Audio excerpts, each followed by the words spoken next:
کہ اس کا اردو کا جو ہے وہ ترجمہ ہے کہ جب کہا ہم نے فرشتوں کو، ملائکہ جو ہے ملک کی جمع ہے اور ملک فرشتے کو کہتے ہیں، کہ فرشتوں کو جب ہم نے کہا، یعنی یہ سارا جمع کا جو ہے وہ صیغہ استعمال جو ہے وہ یہاں پہ کیا جا رہا ہے، اور کیا کہا کہ اسجدوا لآدم۔ اسجدوا میں آپ دیکھیں کہ تو اس کا لفظی ترجمہ ہوگا کہ تم سب جھک جاؤ، تعظیم بجا لاؤ، اور سجدہ کا جو اس کا جو روٹ ہے وہ سجدہ ہے، سین جیم اور دال، اور اس کا مطلب یہی ہوتا ہے کہ یہ مطلب انسان کا جھک جانا اور اپنے سر کو زمین پر جو ہے وہ رکھ لینا۔ تو یہ سب سے یعنی پیشانی کا زمین پر رکھنا جو ہے یہ ایک اعلیٰ ترین مقام ہوتا ہے عبادت کا، اور جو اللہ رب العالمین کے نزدیک سب سے زیادہ جو کیفیت ایک بندے کی پسندیدہ ہے وہ سجدے والی کیفیت ہے، اور اسی وجہ سے نبی صلی اللہ علیہ وسلم کی حدیث بھی ہے کہ سب سے زیادہ بندہ قریب جو ہے اس وقت ہوتا ہے جب وہ سجدے کے لیے اپنی پیشانی کو زمین پر جو ہے وہ لگاتا ہے۔ اب یہاں پر اگر ہم اس کی تھوڑی سی تفسیر ہم دیکھتے ہیں کہ اس میں جو کہا گیا کہ اسجدوا، کہ تم سب سجدہ کرو، تو اس کی جو سجدے کی جو لفظی جو ترکیب ہے اور اس کی جو لفظی تعریف ہے، اس میں لغوی اعتبار سے سجدہ جو ہے یہ خشوع و خضوع، عاجزی اور فروتنی کا نام ہے، اور پھر شریعت میں اللہ تعالیٰ کی بندگی کے ارادے سے، یعنی لفظی معنی کیا ہے کہ اس میں انسان بہت ہی عاجز ہو کر بہت ہی خشوع و خضوع کے ساتھ کسی بڑی ہستی کے سامنے اپنے سر کو جھکا دے، اور ظاہر ہے کہ وہ اللہ رب العالمین ہے۔ اور شرعی لحاظ سے اس کی جو تعریف ہے وہ کیا ہے کہ اللہ تعالیٰ کی بندگی کے ارادے سے پیشانی کو زمین پر رکھنا جو ہے وہ سجدہ کہلاتا ہے۔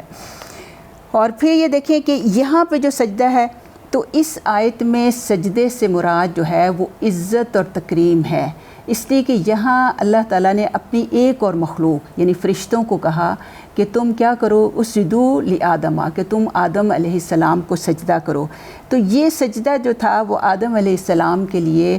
سلام بھی تھا اور عزت کے طور پر بھی تھا، اور اس کے بارے میں ابن جریر لکھتے ہیں کہ یہ سجدہ آدم کی عزت و تکریم کے لیے تھا، نہ کہ آدم علیہ السلام کی عبادت کے لیے نہیں تھا، کیونکہ عبادت کے لیے سجدہ جو ہے وہ صرف اللہ رب العالمین کے لیے جو ہے وہ کیا جاتا ہے۔ اور اس سے پھر یہ ہمیں سمجھ آتی ہے کہ حضرت آدم علیہ السلام کی دوسری فضیلت، پہلی آیات میں ہم نے دیکھا کہ حضرت آدم علیہ السلام کی جو دیگر مخلوقات پر فضیلت تھی وہ یہ تھی کہ علمی اعتبار سے آپ سب مخلوق سے آگے تھے۔ اب یہاں سے ہمیں دوسری فضیلت یہ ملتی ہے کہ اللہ رب العالمین نے باقی تمام مخلوق کو، یعنی اس وقت جو بڑی مخلوق موجود تھی، فرشتے موجود تھے، اور پھر یہ ابلیس بھی چونکہ عبادت کی وجہ سے فرشتوں میں ہی گھل مل گیا تھا لیکن تھا تو وہ جنات میں سے، تو ان سب کو کیا حکم دیا کہ تم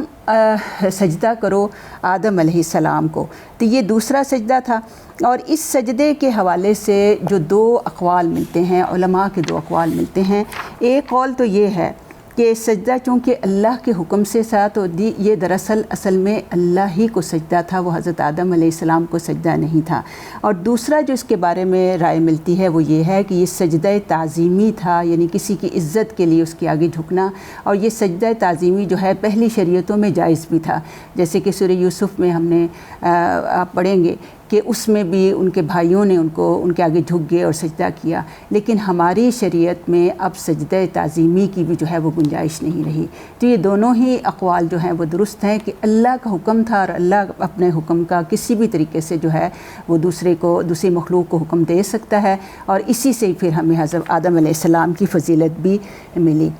پھر آگے آیت کے اگلے حصے میں اللہ تعالیٰ فرماتے ہیں کہ جب ہم نے کہا فرشتوں کو کہ تم سجدہ کرو آدم کو، فسجدوا میں فا جو ہے یہ تو کے لیے ہے، اور سجدوا یعنی ان سب نے سجدہ کیا،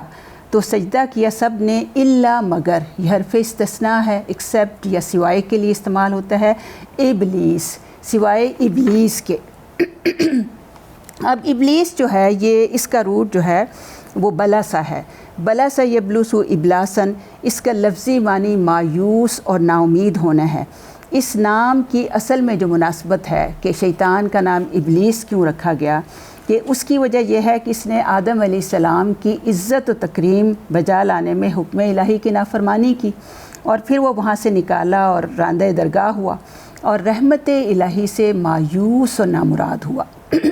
ابلاس جو ہے یہ یعنی مایوسی کا آخری درجہ ہے۔ تو ابلیس یعنی شیطان کو ابلیس اس لیے کہا جاتا ہے کہ وہ بالکل اللہ کی رحمت سے اب مایوس ہے، اللہ کی رحمت اس کو کبھی بھی حاصل نہیں ہو سکتی، اور بالکل وہ نامراد جو ہے وہ ہو گیا ہے۔ اور پھر قرآن ابلیس کون تھا؟ قرآن خود اس کے بارے میں بتاتا ہے کہ کان من الجن ففسق عن امر ربہ۔ یہ سورہ کہف کی ہم آیت نمبر 50 میں دیکھتے ہیں کہ وہ جنوں میں سے تھا اور اس نے اپنے رب کے حکم سے جو ہے وہ نافرمانی کی، اور اس نافرمانی سے پہلے چونکہ وہ عبادت اور ریاضت کی وجہ سے وہ ملائکہ کی صف میں شامل ہو چکا تھا، اور اس سے اس نے اپنے باقی جنات کو جو ہے جب انہوں نے سرکشی کی دنیا میں، تو اس نے جب اللہ تعالیٰ نے حکم دیا تو اس نے خود ہی ان کو مار کے جو ہے پانی کی طرف دھکیلا، لیکن خود آسمان پر شامل ہو گیا، اور اللہ تعالیٰ کی حکمت بھی یہی تھی۔ اور وہ